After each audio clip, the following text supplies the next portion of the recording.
சித்ரா பௌர்ணமி அன்னைக்கு எங்கள் ஊரே ஒரே கோலாகலமாக இருக்கும்.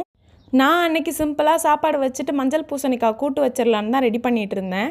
இந்த ஒவாலா வாட்டர் பாட்டில் எங்கள் அக்கா எனக்கு சர்ப்ரைஸாக கொடுத்தாங்க. அதோட ப்ரைஸை மட்டும் சொல்லவே இல்லை. நான் ஆன்லைனில் செக் பண்ணி பார்த்தா கிட்டத்தட்ட ஒரு 2500 கிட்ட வருது. இவ்வளோ ப்ரைஸ்லலாம் வாட்டர் பாட்டில் இருக்கான்னு எனக்கு அப்போ தான் தெரிஞ்சிச்சு.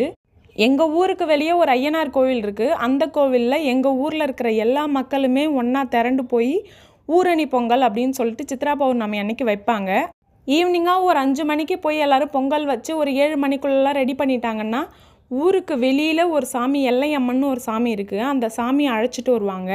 அந்த சாமியை அழைச்சிட்டு வந்து ஐயனார் கோவிலில் வச்சு பொங்கல்லாம் படைச்சது சாமியை தூக்கிட்டு போயிடுவாங்க. ஒரு 4-5 ஊர் சுற்றி ஒரு எல்லை கட்டி ஊருள்ள கொண்டு வந்து விநாயகர் கோவிலில் நிறுத்துவாங்க. என்னால் தான் இந்த கோவிலுக்கு போக முடியல இந்த வருஷம். கண்டிப்பாக நெக்ஸ்ட் இயர் போவேன், நான் காமிக்கிறேன். சாமியை கொண்டு வந்து ஒரு 3 மாதம் வச்சுருந்து ஆனி மாதம் திருவிழா நடத்துவாங்க. அதெல்லாம் கண்டிப்பாக காட்டுறேன்.